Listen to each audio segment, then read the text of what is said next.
Hello guys, আসসালামু আলাইকুম। শখের রান্নাঘর থেকে সুখী আপনাদের জন্য আজকে একটা রেসিপি নিয়ে আসছি। সেটা হচ্ছে মসুর ডাল আর হচ্ছে বাঁধাকপি।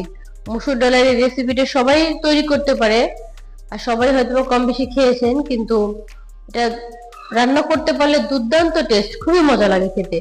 তো আজকে আমি আমার গ্রামে যে নিয়মে রান্না করে আমি ওই পদ্ধতিতে এই রেসিপিটা তৈরি করব। সেটা হচ্ছে, প্রথমে আমি এখানে দেখেন আমার বাড়িতে এখানে কিছু গোলমরিচ, কালো গোলমরিচ লাগে, আমি ক্রাশ করে রেখেছিলাম, ওইখানে দিয়ে দিয়েছে। এখানে প্রায় 1 চামচের মতো গোলমরিচ আছে, আর 2 কাপের মতো পাতাকপি কুচি আমি এখানে দিয়ে দিব।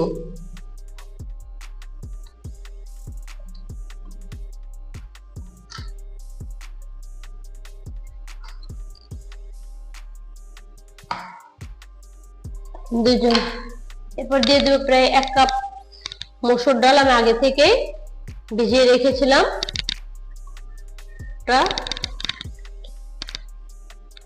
এরপর দিয়ে দিব আমি 1 কাপ পেঁয়াজ কুচি,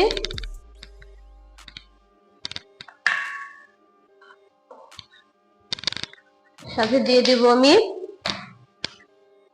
একটু উঁচু করে 1 চামচ হলুদের গুঁড়ো, আর একটু দিব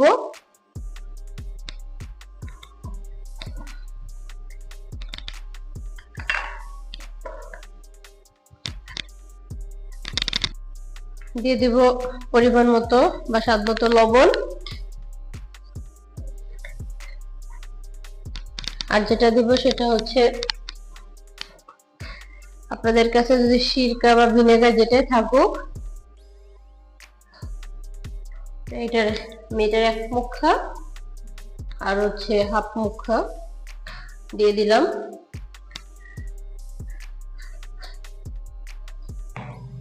আর দিয়ে দিব সরিষার তেল, অবশ্যই সরিষার তেল ব্যবহার করবেন। প্রায় 1/2 কাপের চেয়ে একটু বেশি সরিষার তেল আমি এখানে দিয়ে দিব।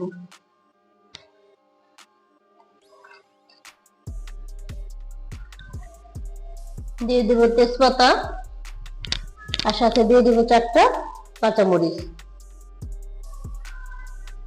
4টা না, 4টা একটু বেশি।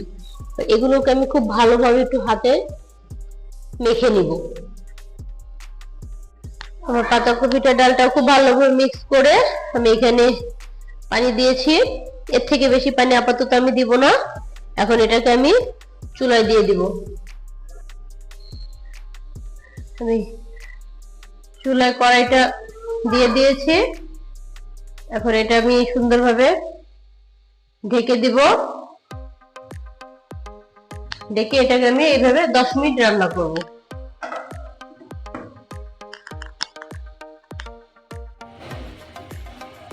দেখেন আমার ডালটা প্রায় হয়ে গেছে, আমার ডালটাও সিদ্ধ হয়ে গেছে, পাতাকপিটাও সিদ্ধ হয়ে গেছে।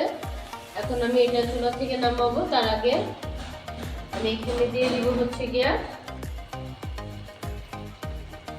কিছুটা দিব ভাজা জিরার গুঁড়া নামানোর আগে।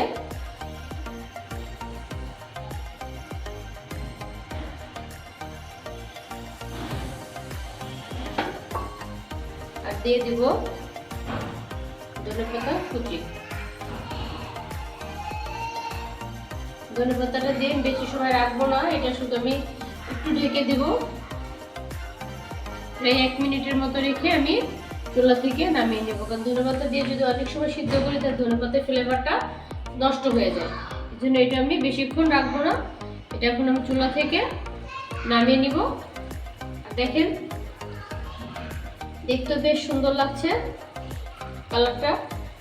আর আপনাদের যদি আমার এই ডালের রেসিপিটা ভালো লেগে থাকে অবশ্যই লাইক কমেন্ট শেয়ার করবেন। আর হচ্ছে আমার চ্যানেলটা অবশ্যই সাবস্ক্রাইব করে দেবেন, যাতে সামনে নতুন কোনো ভিডিও আপলোড করলে নোটিফিকেশনটা সবার আগে আপনারা পেয়ে যান। তো আজকের জন্য আল্লাহ হাফেজ।